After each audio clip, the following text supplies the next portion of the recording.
Aleluia! Queria compartilhar contigo uma palavra, algo que Deus colocou no meu coração. Está em Gênesis 37. Vamos falar um pouquinho da vida de alguém muito especial que fala muito aos nossos corações. Provavelmente você conhece já bastante da vida desse homem, um homem chamado José. Gênesis 37.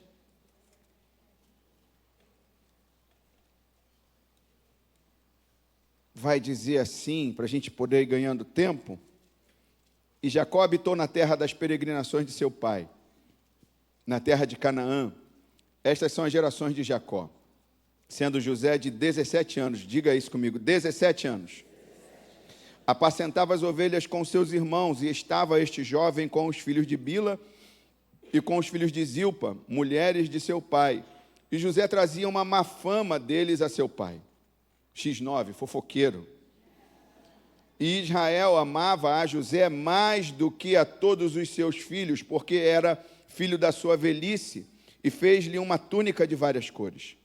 Vendo, pois, seus irmãos que seu pai o amava mais do que a todos os seus irmãos, aborreceram-no e não podiam falar com ele pacificamente.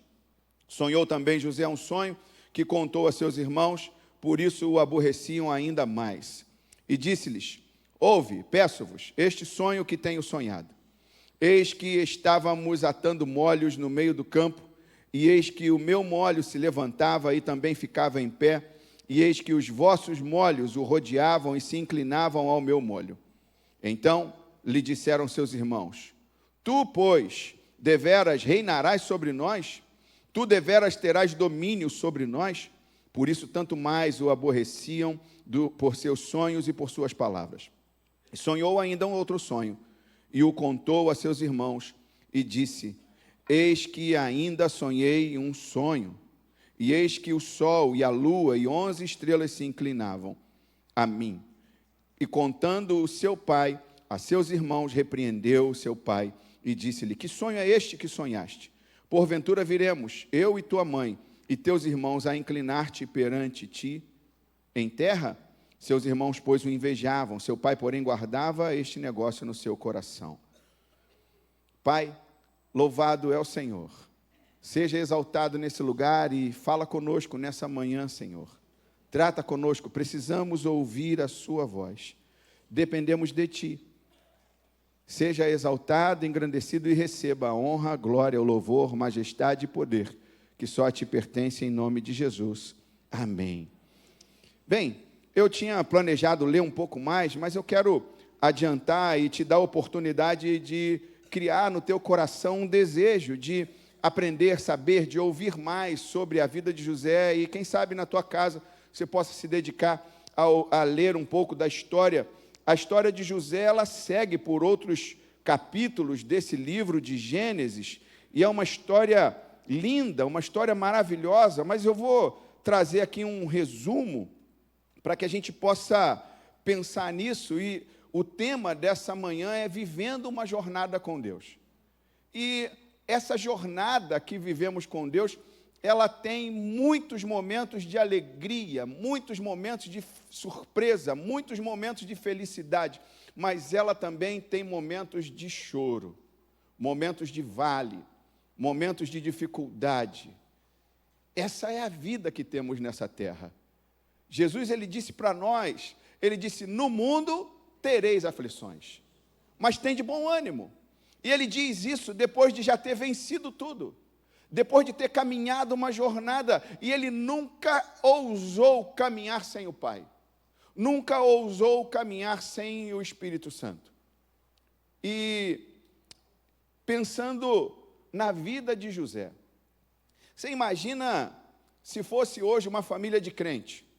A família de Jacó, ela é como se fosse uma família de crente do Antigo Testamento, de Israel. Você imagina uma mesa, e hoje as famílias estão cada vez menores, mas antigamente eram famílias grandes. Minha esposa teve, acho que 11 irmãos, 10 irmãos. 10 irmãos com ela, 11. Você imagina isso? As famílias, antigamente, eu tinha 5 irmãos, famílias grandes. Então, Isso era comum. Hoje em dia o pessoal tem um filho e olhe lá. Mas pensa comigo, uma família de crente, e crente gosta de comer, sim ou não? Ainda que a gente já entenda que também gula é pecado. Mas o pessoal gosta de comer. E aí, você imagina um café da manhã, pensa comigo, um café da manhã, uma mesa enorme, Nescau, todinho, suco, água, e aquele monte de gente conversando, brincando, falando. De repente, o menor da casa, um rapaz, um jovem, chamado José, com apenas 17 anos, ele se levanta e ele diz: ei, me deem a palavra, eu tive um sonho. E aí ele começa a contar esse sonho.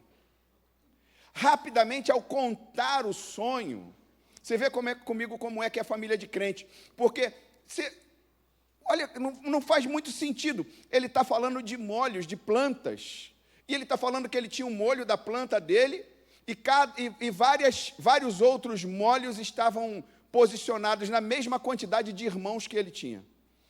Rapidamente, um dos irmãos, ou todos os irmãos, tem a interpretação. Você já teve um sonho e precisou de alguém para ter interpretação? Rapidamente, os irmãos de José, olha como é que é coisa de crente, tiveram a interpretação. O que é isso? Você, esse moleque, não tirou nem a fralda ainda e vai mandar em nós? Você está brincando.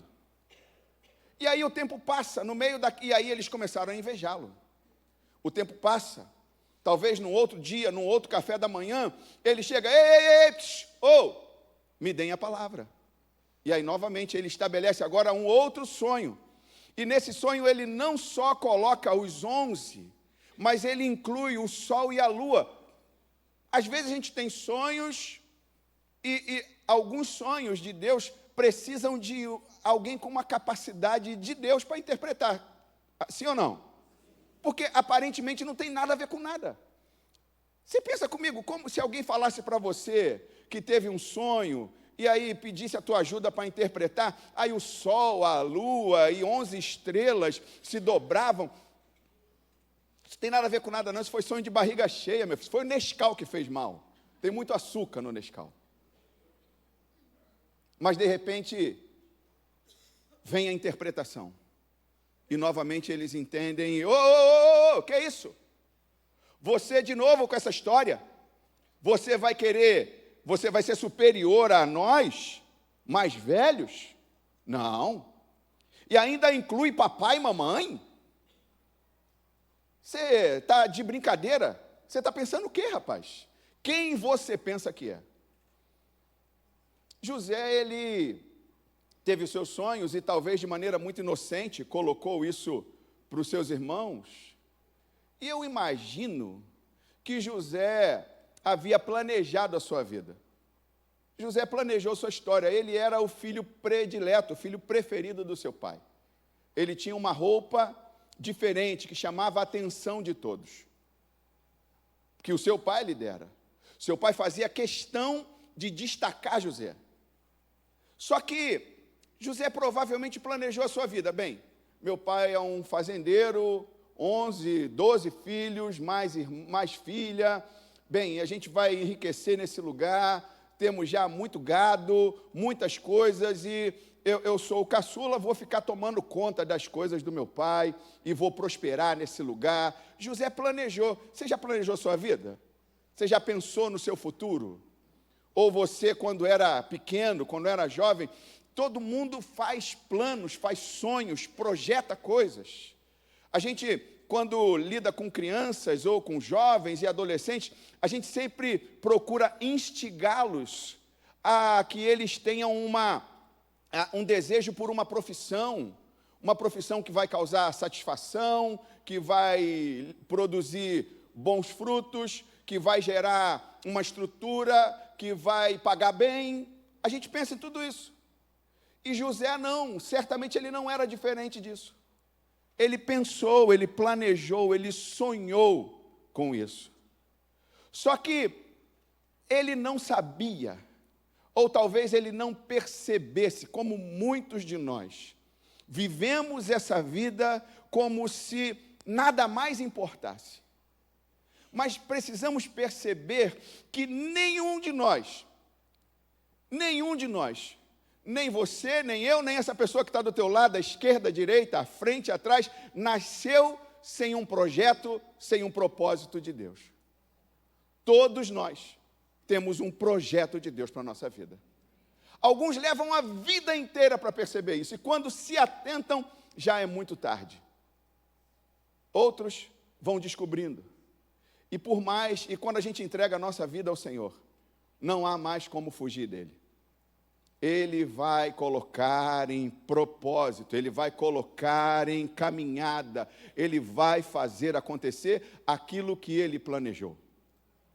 E o projeto de Deus para mim e para a sua vida é sempre melhor do que o nosso projeto. O projeto de Deus para a sua vida é melhor do que o seu projeto.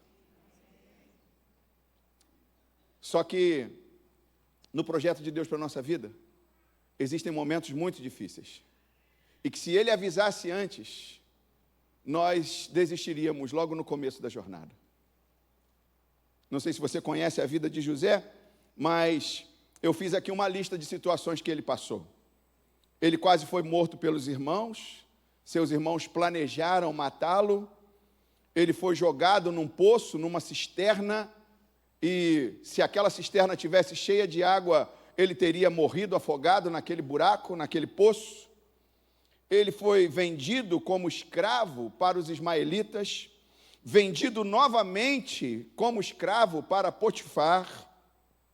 Ele foi caluniado pela esposa de Potifar. Eu gostaria de ter tempo para dissertar, falar um pouquinho sobre cada uma das situações que eu estou listando aqui. Mas a gente precisa seguir em frente. Ele foi preso para não ser morto. Quando acusado de tentar abusar da esposa do general do exército egípcio, ele, ao invés de ser preso, ele poderia ter sido morto, mas ele foi preso. Na prisão, ele interpreta sonhos, e ele é esquecido por 2 anos. Não sei se você já foi esquecido por alguém. Você ajudou, você abençoou, e de repente você é esquecido. Ele... Depois de esquecido por 2 anos, ele é então lembrado pelo copeiro. Depois que ele é lembrado pelo copeiro, ele interpreta o sonho de Faraó e se torna então governador do Egito. E aí a gente poderia dizer, ufa, acabou. Glória a Deus. Você pode dizer glória a Deus? Você imagina, eu resumi aqui em alguns segundos, a história de anos da vida desse homem, desse jovem. E agora, quando José assume o governo do Egito, ele tem 30 anos. Passaram-se 17 anos entre ser preso pelos irmãos, ser jogado num buraco, ser tratado como escravo, ser vendido como escravo, ser novamente vendido, ser caluniado, passar por todos os momentos, 2 anos de uma cadeia. Você já parou para pensar? E por piores que sejam as cadeias de hoje, aquelas cadeias de antigamente não eram melhores do que essas. Eram lugares tenebrosos, terríveis. Normalmente se construía cadeias nos calabouços, onde havia grande umidade, para as pessoas ali adquirirem doenças respiratórias, pneumonia, tuberculose, e lá aquelas pessoas morriam. 2 anos passando por isso. Mas José que chega no Egito como um jovem, e ali talvez ele pensasse, tudo aquilo que eu planejei para a minha vida se acabou. E de fato acabou. Tudo aquilo que José havia planejado, viver ao lado do seu pai, da sua mãe, a sua mãe já não vivia mais, mas viver ao lado dos seus irmãos, viver com o ambiente que lhe permitia se sentir seguro, aquilo acabou. E José, então, com 30 anos de idade, e Jesus, incidentemente, é a idade de Cristo, quando Cristo assume o ministério, quando Cristo inicia o seu ministério. Mas agora, José, com poder, com autoridade, com riquezas, com muitos servos, com muitas servas, casado, com filhos, E a gente poderia dizer que ele estava realizado, sim ou não? Você imagina, o cara chega num país como escravo, vai preso, e depois que ele é solto, ele assume uma posição de liderança, abaixo apenas do rei daquele país. E ele tem poder, ele tem autoridade, ele tem filhos, ele se tornou um homem. Ele se tornou alguém importante, conhecido em qualquer lugar. A lei, Faraó estabelece uma lei que aonde José chegasse, ele mandava. Ele tinha poder, ele tinha autoridade, ele conquistou tudo aquilo que qualquer homem normal, qualquer ser humano normal, gostaria de conquistar. Quem é que não gosta de ter dinheiro? Alguém aí não gosta de dinheiro? Ninguém? Todo mundo gosta de dinheiro? Poxa, pensei que ia encontrar alguém que falasse assim, eu não gosto, aí eu ia falar, pode dar para mim. Porque o problema não é o dinheiro, o problema é o amor ao dinheiro. É quando nós trocamos as coisas, quando nós colocamos como coisas mais importantes do que pessoas, e as coisas nunca serão mais importantes do que pessoas. Esse templo, ele não tem valor para Deus se ele estiver vazio. Porque o que importa para ele são as pessoas, somos nós. Podia ter paredes de ouro, mas o que vale é a sua vida. Jesus não morreu por paredes, ele não morreu por denominações, ele não morreu por uma igreja que tem nome, por um CNPJ, ele morreu por mim e por você. Somos nós que temos valor e atribuímos valor a esse lugar, porque ele não morreria por alguém sem valor, ele dá valor a mim e a você. E aí José poderia se declarar, então, realizado. E se a gente olha por um aspecto humano, por uma forma humana, ele certamente estava realizado. O cara tinha poder, autoridade, riqueza, muitos servos. Você já parou para pensar, você não tem nem que lavar a louça? Quem gosta de lavar a louça aí, levanta a mão. Ó, tem gente que gosta de lavar a louça, mas são raros. Naquela época, agora tem máquina de lavar louça, tem lava-louça, mas naquela época não tinha. José tinha lá os seus servos para lavar sua louça. Ele não precisava, quando a sua esposa fazia lá a pintura, lá, ó, passava o esmalte nas unhas, ela não ia para a pia lavar louça, não perdia o esmalte, não estragava o esmalte, não tinha que pagar uma nova conta. Porque tinha gente lá para lavar a louça, isso é sonho, é assim ou não? É ou não é? Só que, quando nós olhamos para uma pessoa, e ainda que seja uma pessoa com família estruturada, com dinheiro, com riquezas, com poder, a forma como nós olhamos, nós só conseguimos enxergar o externo. A gente só consegue ver a aparência. A gente não sabe, você não sabe como essa pessoa que está do teu lado, como ela chegou aqui hoje. Pode ser que essa pessoa tenha chegado aqui hoje destruída, destroçada pela vida. E aí a gente ri, a gente brinca, a gente canta, a gente bate palma, a gente se alegra. E a gente olha uma aparência que, para nós, está tudo bem. Mas só que Deus, Ele vê o nosso interior. Ele vê a nossa alma. E Ele não abre mão de tratar a gente, não só por fora, mas também por dentro. Porque a nossa maior riqueza, e eu digo isso não como um hipócrita, mas a nossa maior riqueza não é aquilo que a gente conquista, mas quando nós somos conquistados de verdade por Deus. Sabe, quando Ele vem de verdade e toma a nossa vida, o nosso coração, quando nós conseguimos ser totalmente dEle, essa é a maior riqueza. Porque a gente pode apresentar uma aparência bonita, a gente pode parecer crente, mas quantos problemas nós carregamos, quantas doenças nós carregamos dentro de nós. José, quando Deus olhava para ele, Deus viu nele duas carências. A primeira carência foi porque José era o filhinho querido do papai. E ele teve a sua relação com o seu pai, a sua relação paterna rompida, quebrada, destruída, abruptamente, sem nenhum aviso. Ele não teve tempo de se despedir do seu pai. Você imagina um jovem de 17 anos. E ele vai numa ordem do seu pai levar, conversar, falar algo com seus irmãos, e não tem mais a oportunidade de voltar para casa. E ele, de filhinho querido, ele passa a ser vendido agora como escravo. Ele teve a sua relação paterna quebrada, rompida. Ele gera nele um trauma, um sentimento de orfandade. Nunca mais vou ver meu pai. Meu irmão e minha irmã, não há riqueza no mundo que possa cobrir um buraco de uma orfandade. Não há riqueza no mundo que possa suprir a necessidade de um pai. Eu lido com gente o tempo inteiro. E eu já ouvi de alguns filhos, de um então que me marcou muito, alguém que conheço, que amo, alguém da minha roda de amigos. E ele disse para mim uma vez, quando sua família passava por alguns problemas, ele disse: pastor, meu pai me dá tudo o que eu quero. Nós temos uma situação financeira muito boa. Ele me deu um carro de presente. Ele paga tudo o que eu pedi.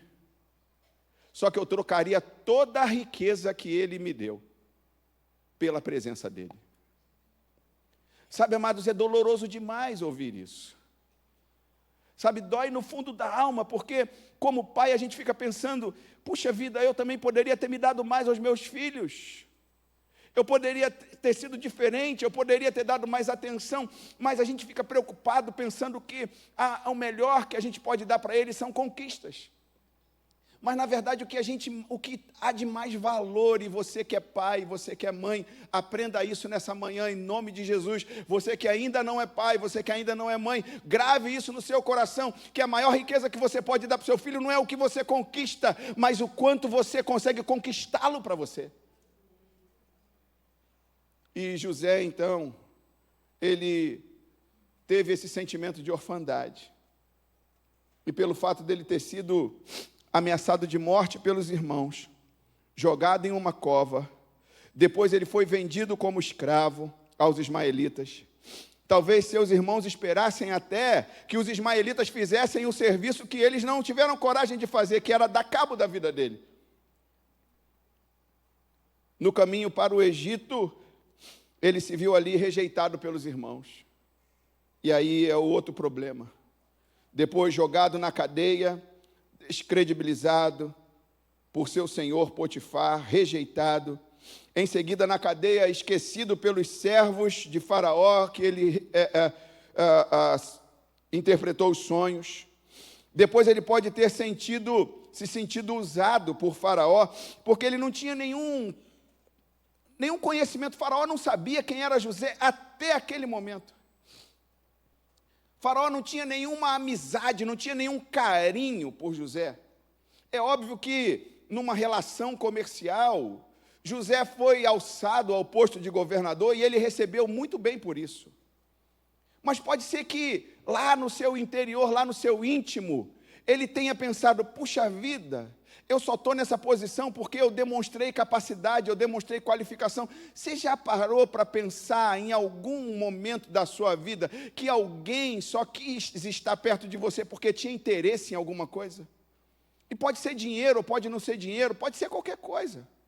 Mas talvez você seja dotado de sabedoria, da graça de Deus, da presença ou de alguma outra coisa, que você percebeu que as pessoas ou alguém se aproxima de você, não é porque te ama, mas é porque sabe que você tem alguma coisa para dar.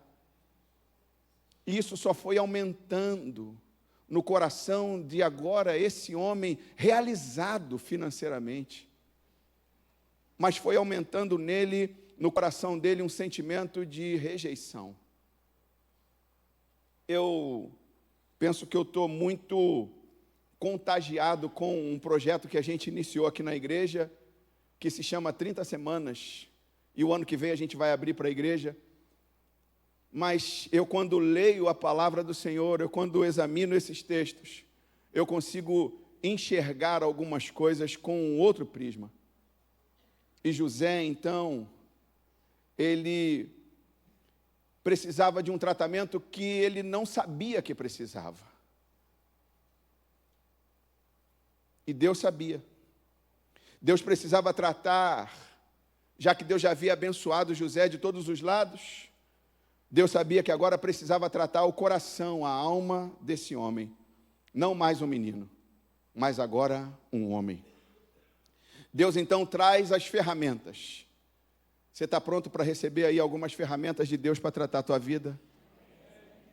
De verdade? Deus usa ferramentas estranhas, amados. Deus usa ferramentas que às vezes nós não queremos que elas sejam usadas. Deus usa ferramentas que a gente nem queria, ou a gente não quer nem proximidade. Mas Deus usa. Deus sabe como fazer. Deus então traz as ferramentas para tratar a rejeição. E aí, quem Deus traz para tratar aquele sentimento de rejeição? Quem? Arlindo Orlando? O Oli? Não. Deus traz os seus irmãos. Os mesmos que o venderam. Os mesmos que pensaram dar cabo da vida dele. Os mesmos que pensaram em matá-lo. Deus traz esses irmãos. José, ele precisava, tinha algo que estava ardendo no coração dele. E ele precisava colocar isso em prática, que era a capacidade de perdoar. Deus então traz os irmãos de José e coloca diante dele, para que José então pudesse perdoar os seus irmãos. Nessa manhã, meu irmão e minha irmã, eu vim te chamar a atenção, a palavra do Senhor nos chama a atenção nessa manhã. Há alguém em que você precise perdoar. Alguém que te maltratou, alguém que te feriu, alguém que te trouxe dor, alguém que te trouxe sofrimento. Pode ser alguém que tenha abusado de você, talvez moralmente, fisicamente, mas essa manhã é a manhã de você liberar perdão. Sabe, não há como nós nos deixarmos ser tratados por Deus se não liberarmos perdão. A gente precisa perdoar. Sabe, o perdão é fundamental para a vida do crente. O perdão é uma consequência daquilo que nós recebemos. O próprio Senhor diz, perdoe na nossa oração matinal, no padrão de oração que Ele ensina, perdoem assim como vocês foram perdoados. Sabe, o perdão, ele faz toda a diferença na minha e na sua vida. É o perdão quem traz a graça de Deus sobre nós. Sabe, não perdoar é como a gente comprar um frasco de veneno e beber, esperando que a outra pessoa morra. E não importa quanto mal a pessoa te causou, mas eu e você precisamos perdoar. Quando o Senhor traz para perto de nós as ferramentas, ou Ele nos leva para lugares. Outro dia conversava com alguém que falava de um outro amigo, ou uma amiga, que tinha um problema com o pai. E essa pessoa, então, estava fazendo, o pai morava num outro estado, ou num outro país, e aí, de repente, essa pessoa começou a prestar um concurso, e estava sendo quase que qualificado para essa nova vaga, e estava tendo, cada vez que viajava, tinha que morar onde? Na casa de quem? Do pai. O Senhor não trouxe a ferramenta, levou o material para ser ferramentado, levou para ser tratado. De uma maneira ou de outra, nós podemos resistir aos tratamentos de Deus, mas a gente pode dizer, Senhor, eis-me aqui, faz em mim a tua vontade. E aí eu queria te perguntar se há hoje alguém nesse lugar que seria capaz de repetir comigo, diga assim, Senhor, diga Senhor, ainda que doa. Diminuiu, né? De novo, diga assim, Senhor, ainda que doa, pode usar a tua ferramenta na minha vida. Aleluia.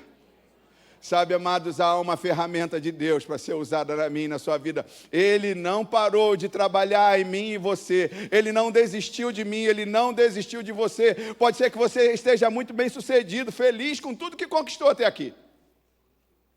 mas ainda tem mais. Como diz um pastor conhecido, ai, mas tem mais de Deus para mim e para você. A segunda coisa que Deus percebeu que tinha que tratar em José era a orfandade. Como se trata a orfandade? Como é que se restaura a orfandade? Restaurando o relacionamento com o pai. Sabe, muitos de nós frequentamos a igreja, semana após semana, culto após culto, fazemos cursos, casados para sempre, homem ao máximo, mulher única, daqui a pouco 30 semanas, tanta coisa, mas a gente continua carregando dentro de nós um sentimento que nos faz sentir órfãos. A nossa relação com as pessoas é dificultada porque como que eu consigo ter uma boa relação com alguém se eu não tenho uma boa relação comigo mesmo? E se eu não tiver uma boa relação também com o meu Deus, com o meu Pai? Pode ser que eu esteja falando para alguém aqui que precisa ainda restaurar sua relação com seu pai. Pode ser que você ainda tenha seu pai vivo e tenha alguma coisa para ajustar. E como pai, eu sei o quanto é difícil educar filhos, o quanto é difícil conquistar o coração dos filhos. E por mais que a gente faça, os filhos sempre vão achar pouco. Sempre. Sempre. Não tem como. Eles sempre querem algo mais, e glória a Deus por isso. A gente precisa ficar feliz por isso, porque significa dizer que eles querem mais de nós.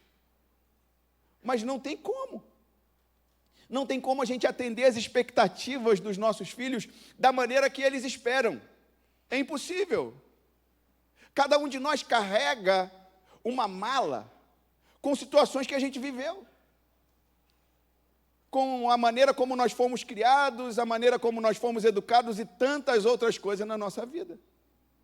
Mas a gente precisa abrir essa mala num determinado momento e jogar um monte de coisa ruim fora. Sabe, e ajustar o nosso caminho, ajustar o nosso procedimento, para que a gente possa viver bem na nossa relação conosco, com o próximo e com Deus. A gente precisa. E tratar a orfandade é fundamental para isso. Normalmente, não entendemos, não gostamos dos métodos de Deus. Às vezes, na maioria das vezes, a forma como Ele faz não é das mais agradáveis. Mas Ele sabe bem como tratar com você. Ele sabe bem como tratar comigo. Ele não mostra todo o caminho, Ele mostra por partes. Não sei se você já assistiu, eu vou falar com os velhos hoje aqui, desculpa, pelo menos com os mais idosos. Antigamente tinha um seriado que era, acho que, Agente 87. Quem lembra disso aí? Ah, ó, só gente de cabeça branca, ó. Aí, Agente 86, já até aumentei o número, ó. Agente 86. Deve ter isso lá na internet, você vai achar. Era um agente especial e ele recebia uma missão. A missão vinha lá numa carta. Acho que ninguém nem sabe mais o que é carta, né? Só e-mail ou WhatsApp. Mas antigamente se escrevia em papel. Existia papel, caneta, lápis. Alguém escrevia e enviava para outra pessoa. Você já pensou nisso? É primitivo esse negócio, é ou não? Mas antigamente existia isso. Aí enviava uma carta, o agente 86 lia a carta, e quando ele acabava de ler aquela carta, ela se autodestruía. Aí ele ia, aquela carta dava para ele uma informação de que ele deveria chegar a um outro ponto. Era um outro passo para ele descobrir o problema. E aí ele ia até aquele outro ponto. Quando ele chegava lá, tinha um gravador. Você já ouviu falar? Agora celular também grava, mas tinha um gravador com fita cassete. Isso também já existiu. Deve ter em algum museu por aí. Mas tinha um gravador com fita cassete. Aí quando ele ouvia aquela mensagem declarava: essa mensagem se autodestruirá. E aí quando ele ouvia, pegava fogo no gravador, a fita cassete, destruía tudo. E assim ele ia. Com Deus é da mesma maneira. Deus, ele não conta o projeto todo. Ele pode até dizer, eu quero te levar a tal lugar. Ele pode até falar algumas coisas, mas o processo ele não conta. É passo a passo. Quando você chega no lugar onde ele determinou, quando você dá um passo, ele dá uma nova instrução. Você dá mais um passo, mais uma outra instrução. Mais um passo, outra instrução. Fala para a pessoa que está ao teu lado ali, mais um passo. Mais um passo, diga mais um passo. E uma nova instrução você receberá. Diga mais um passo. E uma nova instrução você receberá. Porque é assim que funciona com Deus. Ele vai dando instruções e a gente vai caminhando. A cada passo, uma nova instrução. A cada passo, uma nova instrução. Por isso que é importante não desistir. Não desista, permaneça. Ouça, busque ouvir a voz do Senhor a cada dia, porque Ele tem cura para a sua vida e Ele tem mais uma instrução para mais um passo.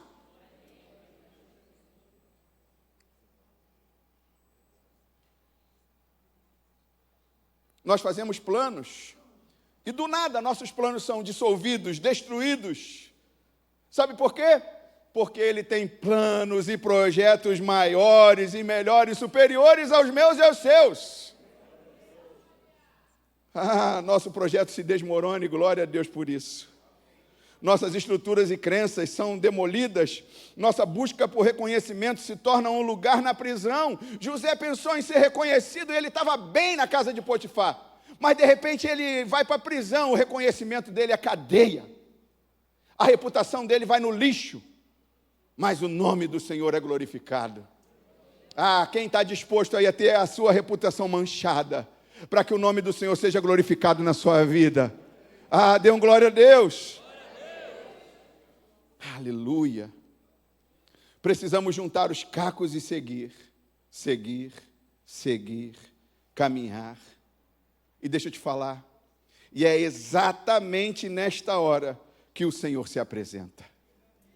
Ele esteve ao teu lado na caminhada o tempo inteiro. Pode ser que você não tenha visto. Minha netinha, esse mês, ela completou 6 anos. E desde pequenininha, de vez em quando ela chega lá em casa, me vê orando, chorando. Aí ela perguntou, por que você está chorando, vovô? Porque o Senhor está aqui. Aí ela... O que foi? Eu não estou vendo Ele. Eu falei, mas Ele está aqui. Ele está aqui. Sabe, muitas vezes, eu não vou usar nenhuma proporcionalidade, nenhum número, mas durante a nossa jornada, não são poucas as vezes, não são poucos os momentos que a gente não percebe, mas Ele está do nosso lado, Ele está do seu lado o tempo inteiro. O tempo inteiro Ele não abandona a gente. É incrível porque nós somos muito limitados. A gente só consegue estar num lugar por vez. Mas Ele não, Ele está em todos os lugares. Ele está contigo, Ele está contigo, Ele está com você, Ele está com você. Aí onde quer que você esteja, mas Ele vai estar com você. Você pegou um avião, foi para São Paulo, foi para Campinas, foi para João Pessoa, ou para os Estados Unidos, para Paris, sei lá para onde foi. Mas Ele está contigo o tempo inteiro. Você foi ali do lado, na rua do lado, Ele está contigo, Ele está contigo, Ele está contigo.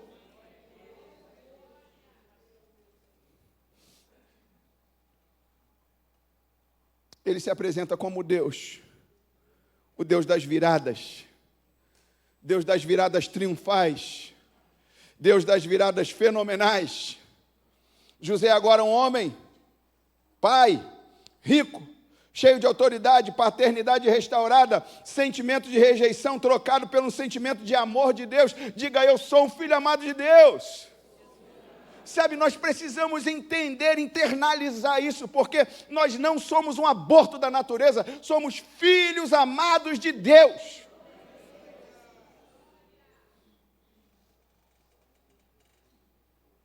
Jó, no seu momento de dor e de desgraça, de tristeza, de repente, ele perdoa seus amigos. Quem precisa de amigos como Jó? Mas às vezes são essas ferramentas que Deus envia. Amigos, restaurando então seus traumas e medos. É Davi restaurado ao trono, depois de ser rejeitado, expulso do seu reino pelo próprio filho. É Jesus, por que não falar dele? Que quando eu imagino Satanás e todos aqueles que se levantaram contra Cristo, quando vem sucumbindo naquela cruz, e ele expira o seu último fôlego de vida, e ele diz: Pai, para isso eu vim, está consumado. E ele morre. Satanás deve ter feito uma festa. Acabamos com ele. Viu? A gente conseguiu. Conseguimos, demônios. Vencemos. Ele morreu. Acabou, não tem mais jeito. Seus adversários devem ter gritado: isso aí acabou, viu? Pensava que ia se levantar contra nós, contra nossa religiosidade, mas também não teve jeito, morreu. Assim acontece com muitos de nós. Em alguns momentos da nossa vida, estamos como que mortos. Mas de repente Jesus entra na nossa vida e na nossa história. E assim como ele fez com Jesus, ressurreição. Tudo novo de novo. Vida restaurada. O que move, pastor, o que move Deus na nossa direção não são os nossos acertos, e sim o quanto nos arrependemos. Sabe, não é pela quantidade de vezes que você acerta. Eu gosto de pensar na vida de Saul e Davi. Saul, se a gente minimiza, ele matou um bicho, um animal. Davi adulterou. Davi mandou matar um homem fiel. Davi mentiu. Davi inventou histórias. Mas ele se arrependeu. E é o arrependimento, meu irmão e minha irmã, arrependimento verdadeiro e genuíno, que traz mudança e transformação, que move Deus em sua direção. Você quer Deus movendo em sua direção? Arrependei-vos. Arrependei-vos. Nós precisamos nos arrepender dos nossos pecados todos os dias. Ainda é tempo de arrependimento. Enquanto estamos vivos, podemos nos arrepender. Ainda é tempo de arrependimento. E o arrependimento que atrai, que move Deus. Você quer Deus se movendo em sua direção? Você quer Deus se movendo em sua direção? Arrependei-vos. Vida cristã não tem relação com acertar sempre. Nenhum de nós acerta sempre. Eu não vim aqui para parecer mais crente do que você. Pastores não são melhores do que vocês. Mas eu vim aqui para dizer para você que não é pela quantidade de acertos, mas é como se arrepender sempre, porque vida cristã não tem relação com acertar sempre, mas com sempre se arrepender. E nós precisamos disso todos os dias. Sempre vai ter alguma coisa para se arrepender. Às vezes a gente vai se arrepender da mesma coisa, mas vai chegar uma hora que a gente se sente constrangido, porque o amor de Deus nos constrange. A gente chega diante dele e fala: Senhor, eu errei nisso. Aí daqui a pouco de novo: Senhor, eu errei nisso, de novo. Senhor, eu errei nisso. E ele vai dizer: de novo, meu filho, mas vem, eu te amo. Eu não vou deixar você não vai continuar assim. Sabe, até que chega uma hora que esse arrependimento fica tão profundo, tão profundo, tão profundo, tão poderoso, que a gente deixa para trás. A lição mais poderosa da história de José é que os problemas mais complexos da nossa vida não serão resolvidos, grave isso, pela minha ou pela sua capacidade ou poder de ofender, de machucar, ou às vezes de revidar aquele que te causou mal, como se diz aí, de dar o troco, mas sim pela capacidade de perdoar e ser perdoado. É quando nós perdoamos e somos perdoados que a graça e a misericórdia do Senhor vêm sobre a nossa vida. Queria te convidar a se colocar de pé, e eu quero orar com você nessa manhã. Sabe, eu não sei como é que você chegou a esse lugar, eu não sei como é que você está aqui hoje, mas uma coisa eu sei: o Senhor marcou um encontro com você. O Senhor marcou um encontro comigo, o Senhor marcou um encontro conosco, e nós hoje podemos aceitar esse encontro com Deus e ter a nossa vida mudada e ter a nossa vida transformada. Eu quero te convidar nessa manhã, meu irmão e minha irmã, a entregar o seu louvor, a sua adoração a esse Deus todo-poderoso, a esse Deus maravilhoso, permitindo que Ele opere os teus milagres na nossa vida. Sabe, eu queria te pedir que você não se movesse, não acabou ainda, sabe, ainda não acabou, há um mover espiritual nesse lugar, sabe, não se preocupa com nada, mas que nessa manhã você possa se concentrar em Deus, que nessa manhã você possa dizer para Ele: Senhor, eis-me aqui. Sabe, que nessa manhã você possa declarar diante dEle, que você aceita o tratamento, o processo que Ele estabeleceu para a minha e para a sua vida. Nós vamos adorar a Deus com esse